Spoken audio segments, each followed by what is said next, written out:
You're watching Color 10 News at 10 in high definition. Tonight, sinkholes grow into a bigger problem in Greene County. Hello again, everybody. I'm David Oliver. And I'm Ashley Ketz. The Environmental Office says the county is experiencing an increase, though not as bad as in 2007 and 2008. New at 10, Kevin Schwaller is here to explain how big of a threat this is. The limestone and caves, sometimes even old mines, are factors in making this area one where we see sinkholes. The county has tabs on most of them, and there are thousands in the Ozarks. Today, I visited one of the sinkholes in Greene County on Farm Road 45.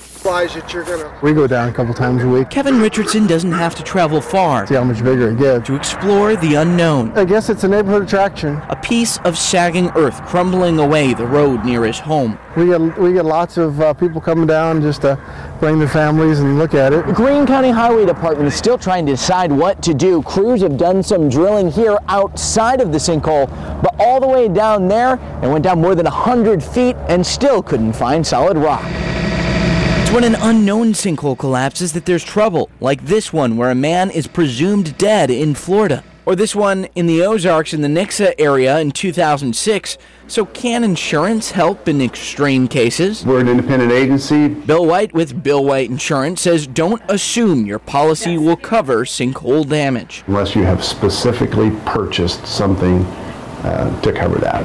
Because as a rule, it's excluded from the homeowner's contract. So we're hoping it's not a problem. Richardson doesn't have special service. He figures this home has been standing for decades.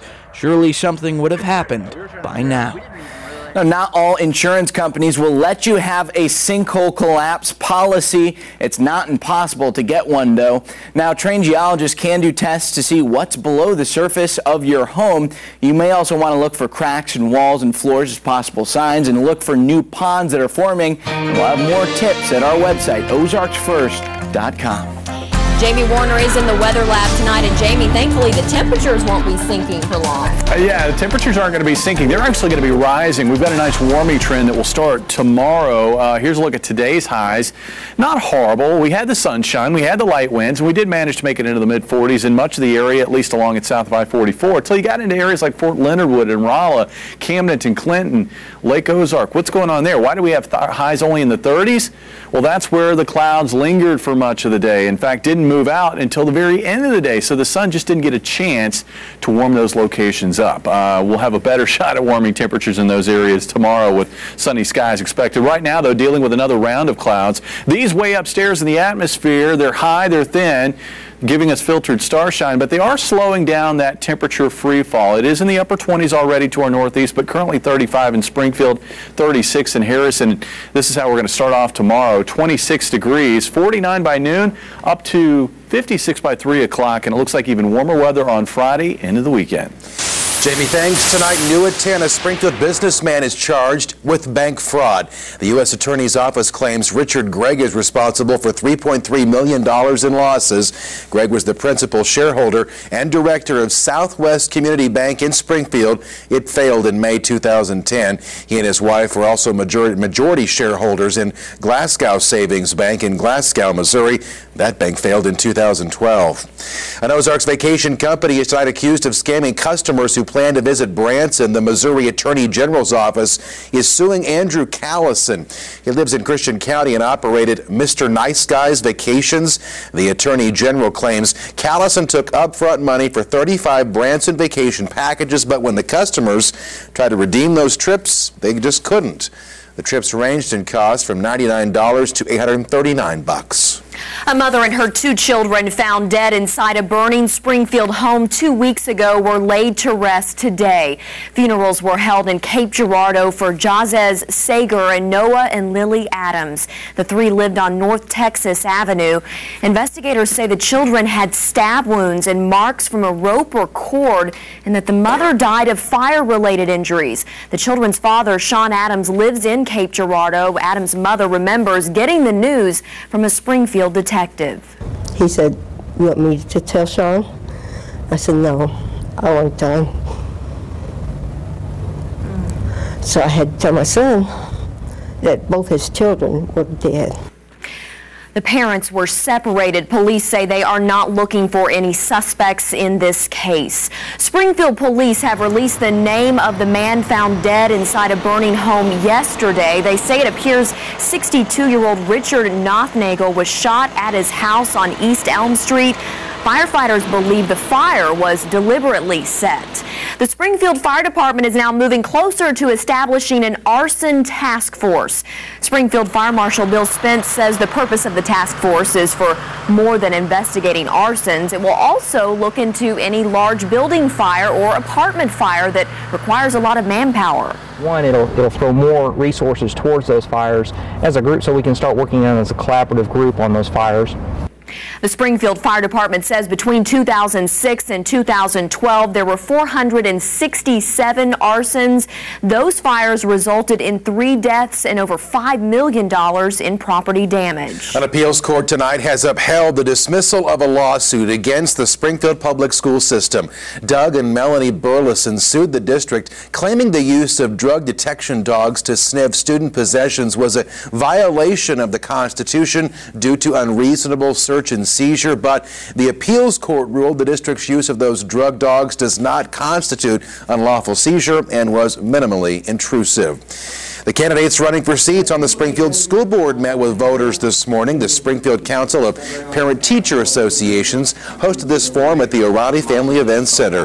The 3 people vying for 2 open spots on the board were all in attendance. Incumbent Jerry Lee will be on the ballot, along with Annie Bush and Matthew Simpson.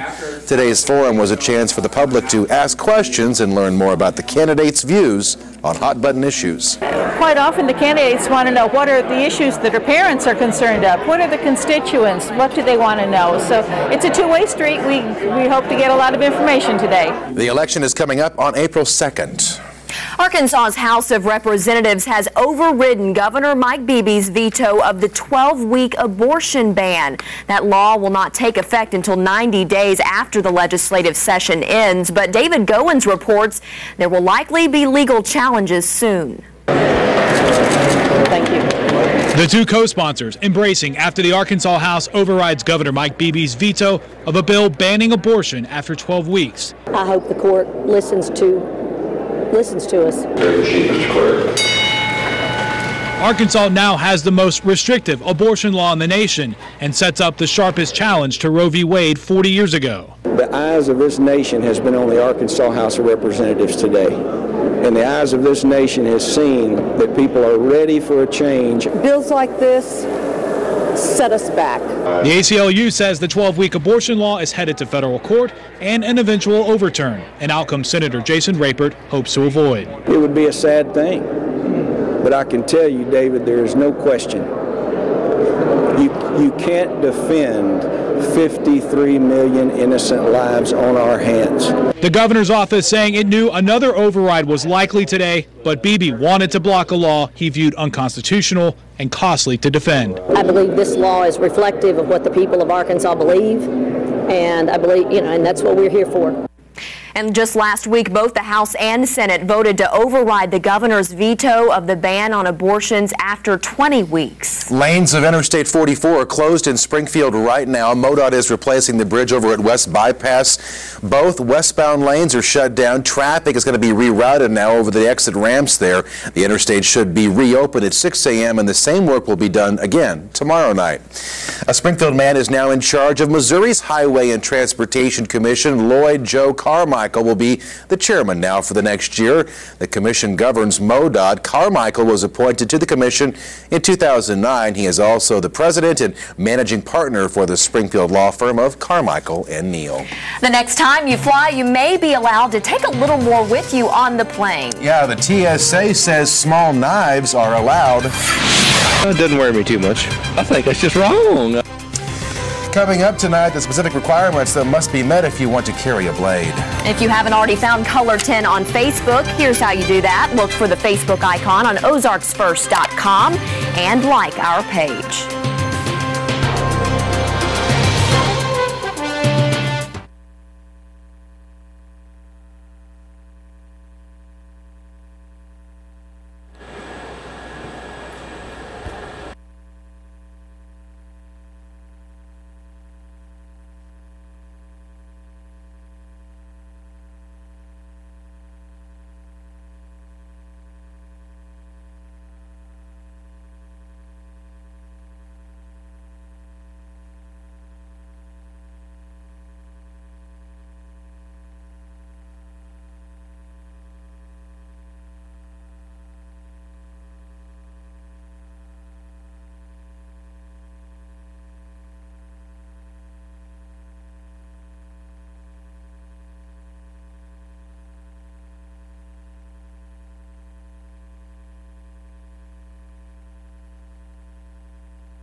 with more local news. After more than 11 years after the terror attacks of 9/11, the Transportation Security Administration changes the way we can travel. Aaron Nolan explains now the new rules that allow a once forbidden item on board.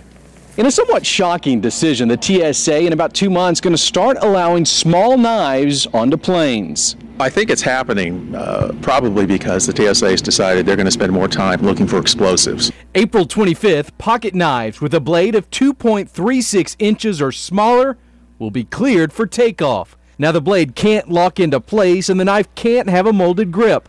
But it's a move many travelers never expected. I believe that it could be utilized for evil purposes if the person was of, evil nature. The blade's quite adequate enough to do some damage and stop someone in their tracks. Now others think knives on a plane is a great idea. It doesn't worry me too much. You think you'll feel safer if you had your own knife?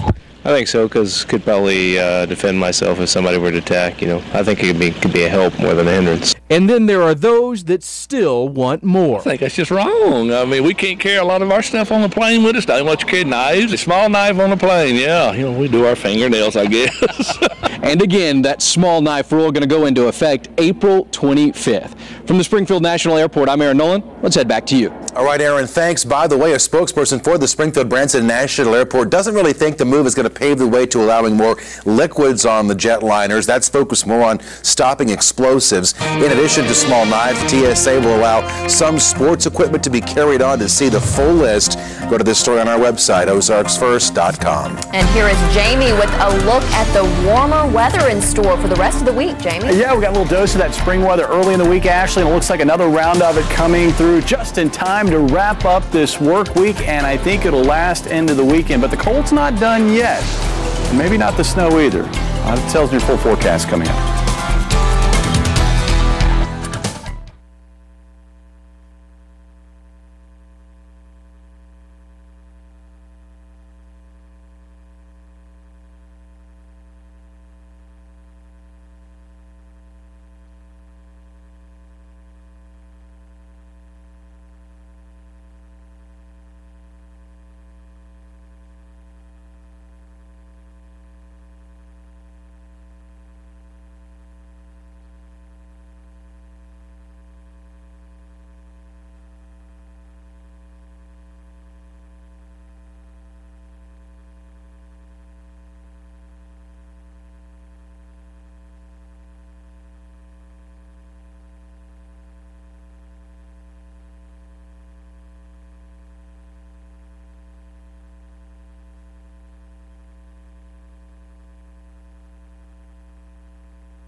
And now weather with Color 10 News Chief Meteorologist Jamie Warner.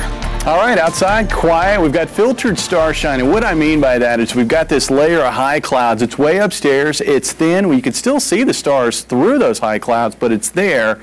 And I think it's doing a number on our temperatures right now. I think it's helping to keep those temperatures from falling too quickly out there. That plus a little bit of wind. Winds out of the northeast at 8 miles per hour. That acts to stir up the air, and it keeps you from seeing those temperatures free fall like they could. Now, looking at the nation as a whole, there's the high cloudiness that's moving through the Ozarks. A couple of storms on each coast, like bookends, one on the west coast. We've got another one here on the east coast. This is the one that was billed as a big snowstorm, one that was going to shut down Washington, D.C. Well, it didn't happen. The temperatures were always going to be borderline with this event, and the changeover to snow really never occurred in Washington, D.C., so it was really just a rainstorm, and now that storm is making its way into the West Atlantic. There were some heavy snows with it to the west and north of Washington, D.C., with some places picking up as much as a foot of snow. For us, again, here's that area of high cloudiness that started rolling into the area right as the sun was going down. Those high clouds will be with us throughout, I think, just about all of the rest of tonight, and that means that they will continue to act like a blanket, helping to keep temperatures from falling maybe as quickly as they might, and temperatures I don't think will get as cold as they could here in Springfield as a result. It looks like lows in the mid-20s as a result of those high clouds, and not 22 or 23 like maybe we could see. Here's some good news. Sunshine tomorrow is back, and it looks like it'll be with us all day long, and the warming trend really kicks into high gear tomorrow afternoon. That warming trend will carry over into Friday as well. Thursday night looks quiet. Friday we'll see filtered sunshine as another round of high clouds moves in, but it won't slow down temperatures too much. Looks like highs in the upper 50s tomorrow, and then it looks like around 60 on Friday. Areas to our west and southwest, so could get close to 65. And I think here in Springfield, we'll make it into the mid-60s come Saturday afternoon. Sunday is when this storm moves through. It'll be a snowmaker for parts of Kansas, Nebraska, and Iowa. For us, it will mean rain, and some of it could be locally heavy, as we could see maybe some thunder with a band of showers and thunderstorms that will roll out of eastern Kansas and Oklahoma, it looks like Saturday night, and move across the area during the morning hours into the afternoon on Sunday. Some areas could pick up maybe as much as an inch. I think the heavier totals, though, will tend to occur toward Highway 63 or the eastern Ozarks. As far as snow potential, not much, but I do think we will see another round of clouds, cold temperatures, blustery winds, and maybe some flurries on Monday. Temperatures are going to be borderline, so it could be sprinkles, but that chance for a little March snow is there as well during the day on Monday. This is a quick shot of cold. It will be followed by a warming trend starting the very next day on Tuesday. Overnight tonight, about 26 for the low. The coldest readings up toward Highway 54. We'll see lows around 20. Tomorrow we'll see highs in the low 50s here in Lake Ozark, 52 in Rolla, where we saw highs, say, only in the 30s, near 60 in Springfield, and I think we'll make it into the low 60s along Highway 71 in western Missouri. Something else to watch as these evenings get a little bit longer is a comet. Comet Pan-STARRS. We'll be able to start seeing it tomorrow evening right after sunset, just above the horizon when you look to the west-northwest. You may want to give it a few days as it'll get higher and higher in the sky and be much easier to see as a result. Forecast beyond this week. Again, mild through the weekend, mostly cloudy, breezy on Saturday. I think we hold off the rain until Saturday night. The rain carries over into Sunday. Sprinkles or flurries on Monday, and then a warming trend starting on Tuesday. And I think it could result with highs maybe in the 70s by the end of next week. So spring, you know, it is that time of the year. It's March. Spring wants to spring, I guess is the best way to put it, and it will force its way, I think, into the area come the end of next week. With some thunder, too. Thunderstorms. On Sunday. 70s. Bring it on. We're ready. Thanks, Jamie. And I've dreamed about that my whole life. I just try to take advantage of the situation. You know, I scored 1 point, and that happened to be it. Well, the high school basketball playoffs continue tonight. Dan Lucy has sectional highlight scores and post-game coming your way next.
And now, the Chevy Dealer Sports Report with Dan Lucy.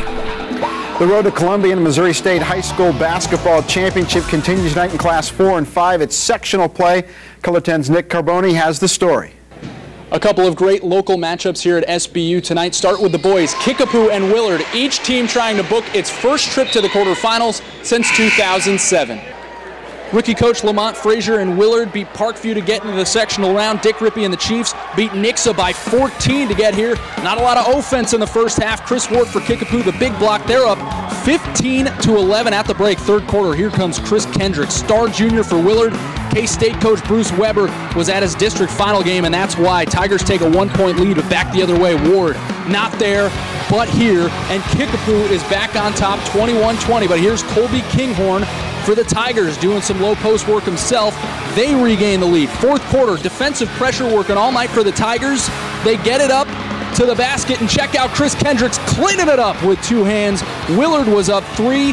Chiefs gonna feed the big man Ward down low here. He goes straight up with it. Back to a 1-point game. He wanted to tie it on a free throw. Not gonna give it to him. Under 30 to go.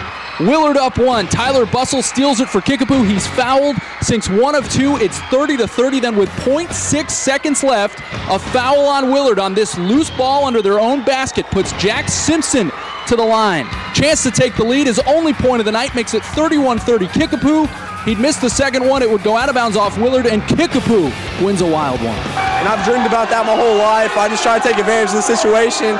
You know, I scored 1 point, and that happened to be it. And you know, I credit all my guys out there for giving me a chance, putting me in that situation. They made big plays down the stretch. At the end, you know, the last 3 minutes, our guys just grinded out. We've done that a lot this year. We've been able to grind out victories, find ways, and it really started with getting some stops at the end. You know, we got a big stop there the last 10 seconds, and then a loose ball situation. You know, our kid had it, and they fell on top of him, and they called a foul, and Jack stepped up and hit a big free throw for us. Class 5 girls sectional, Nixa and Parkview getting together. It was all Lady Eagles in the first half. Here's Alexis Holt doing some work in the post. 25-12 Nixa, then Tasha Levitt high off the glass. It's 27-12. Here you're going to see Levitt again. Gets a nice block, then she drives, finishes left-handed, 29-14. And how about Gina Raper, sharp shooter from the corner. 32-15 Nixa, not done. Carly Allen to end the half. 34-17 Nixa. The Lady Eagles win 53-34. It feels great. Beginning of the year, no one expected us to be where we are today, and I think it's really just a personal thing on us. And we expected us to go far, and we're just now showing people that we can make it far. So it means a lot. Nixa advances to the Class 5 quarterfinals. They'll play a very talented Columbia Rockbridge team Saturday night at 7:45. As for the Kickapoo boys, they'll take on Columbia Hickman at 6 o'clock Saturday night. That's in our own backyard at Drury University. I'm Nick Carboni in Bolivar for Color 10 Sports. Thanks, Nick. There was also sectional play down in Ozark in Class 4 on the boys' side. 24-4 Republic facing a surprise Carl Junction team. The Bulldogs upsetting Webb City and Carthage in their district. Earlier this season, Republic beat Carl Junction on their home hardwood. This time around, Tigers attacking early and often. Jacob Fletcher with the steal and then goes all the way in for the bucket and the bruise. Count the free throw. Republic was up 3-0 later in the first quarter. Tyler Adney from downtown. Tigers take an 11-6 lead, but Carl Junction would make it close in the second. Travis Voigt would pull up in the lane right here. His jumper's good, and that ties the game up at 19.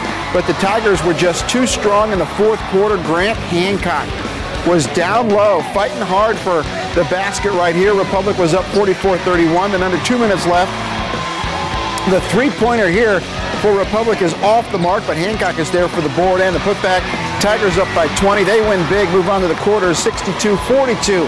Girls side, Class 4, 27-1 West Plains trying to knock off perennial Final Four team Webb City in the first. Lady Zizzers down 6. The Cassidy Johnson with the 3 at 6-3. Later in the first quarter, Hannah Riggs from just outside the lane, and West Plains was in front 12-6. But Webb City has Michaela Burgess, and she can shoot. She can also dribble the ball. Check this out, step back 3 right there, and it's good. Lady Cards down 12-9. Burgess wasn't done yet. This time she hits from the corner. That gets Webb City back within 2. And they go on to win 57-42. Other girls sectional play. Class 4 Bolivar loses by 10 to Sullivan. Class 5 Waynesville loses to Rockbridge 63-32. Class 4 boys. St. Francis Borgia beats Hillcrest by a bucket at the last second, 47-45. So a tough break there for the Hornets. You said a lot of basketball, and you weren't kidding. That's right. All right. Moving on toward Columbia. There we go, Dan. Thanks. We'll be right back.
Here are tonight's winning lottery numbers.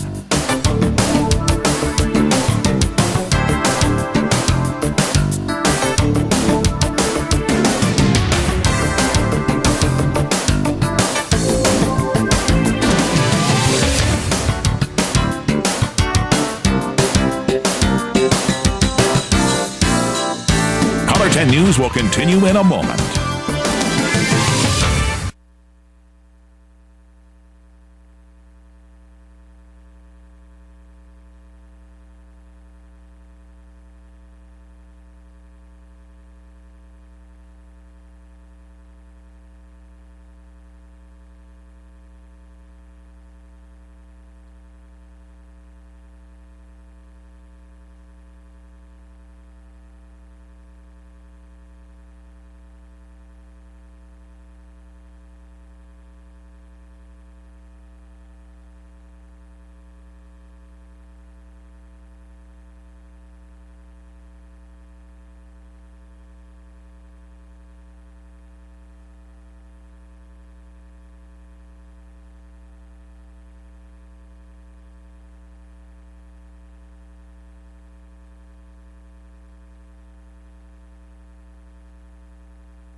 We are halfway through the week, and the temperatures are getting better as it goes along. They will. It'll be a cold, frosty start to your Thursday, folks. Just count on having a defrost the windshield tomorrow if the car or the truck's sitting out in the driveway. After that, though, enjoy the sun. 57, around 60 on Friday. I think we got mid-60s on Saturday. And we'll hold off, I think, most of the rain until Saturday night into Sunday. So I think a good front end of the weekend we're looking at.